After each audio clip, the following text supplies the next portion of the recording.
अस्सलामुअलैकुम पाकिस्तानियों, कैसे हैं आप? खैरियत से हैं? ठीक ठाक। अगर आप इस ईद पे स्वात आने का प्रोग्राम बना रहे हैं और आप चाह रहे हैं कि हम अपनी ईद की छुट्टियां स्वात की ठंडी हवाओं में और ख़ूबसूरत नज़ारों में गुजारें, तो स्वात पहुंचते ही आपको एक बहुत बड़ी इशू सामने आएगी। इशू क्या है? वो इशू है ट्रैफिक। तो जी हाँ, बिल्कुल ट्रैफिक की इशू बहुत बड़ी होती है स्वात में। स्वात के तमाम रोड ट्रैफिक जैम होती है, सियाहों की बहुत बड़ी तादाद यहाँ पे आई होती है और ट्रैफिक बिल्कुल खचाखच भरी रहती है।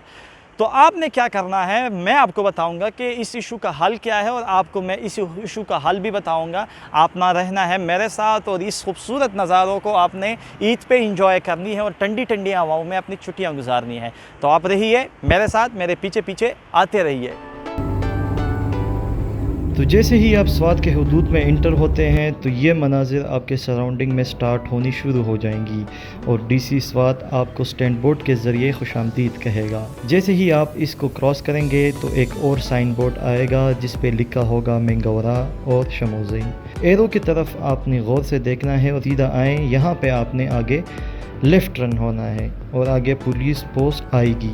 जब आप सीधा आएँ तो एक मोनूमेंट आपको नज़र आ जाएगा जिसको यूएई गवर्नमेंट ने स्वात के अवाम के लिए मार्च 2013 में गिफ्ट के तौर पर बनाया। ये मोनूमेंट आपने जहन में रखनी है निशानी के तौर पे।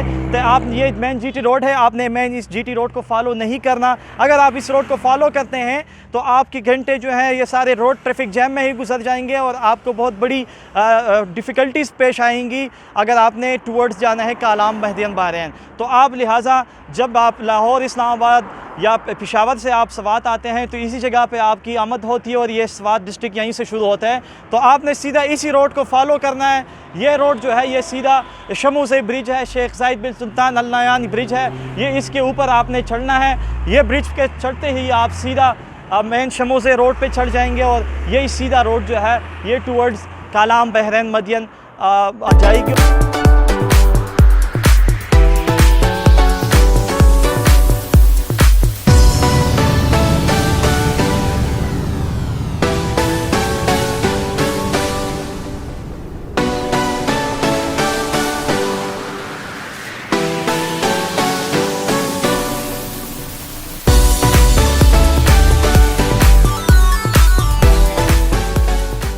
फिर यहाँ से आपने राइट टर्न होना है और बिल्कुल स्ट्रेट रोड को फॉलो करना है।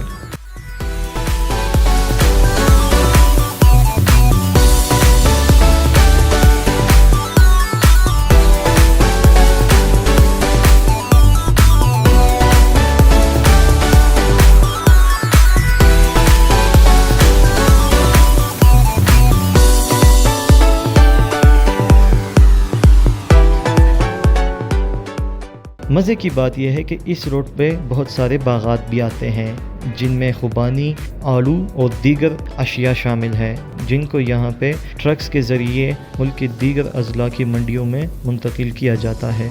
इस रोड पे आपको पेट्रोल पंप्स भी अवेलेबल हैं।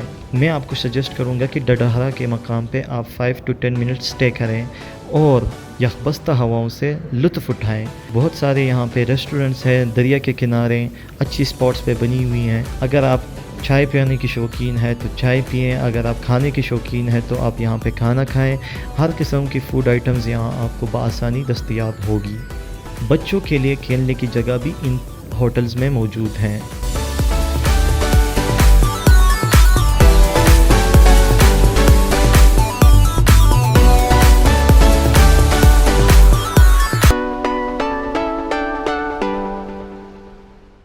आगे आते जाएं और तहसीली कबल चौक पहुंच जाएंगे। इसको क्रॉस करें और सीधा आते जाएं।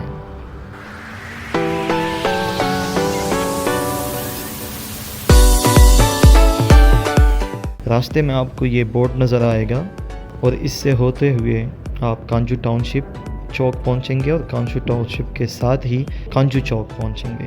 कांजू चौक से आपने बिल्कुल स्ट्रेट जाना है। चलो जी जनाब, पहुंच गए कांजू चौक। ये है कांजू चौक, लेकिन आप लोगों ने सीधा स्ट्रेट जाना है। ये सीधा रोड है, इसी को पकड़ेंगे तो सीधा आप जाएंगे मट्टा से आगे बागडेरे से होते हुए मदियन से होते हुए बहरैन और बहरैन से होता है स्ट्रेट फॉरवर्ड कालाम और फिर आगे महोडन झील तक आप जा सकते हैं। तो यही सीधा आपकी रोड है, इसी रोड को आप पकड़ें और मैं इस रोड पे सीधा चलता हूँ मिंगवरा सिटी, और आप सीधा रोड पकड़ कर एंजॉय करें, चिल करें, एंजॉय करें। वस्सलाम।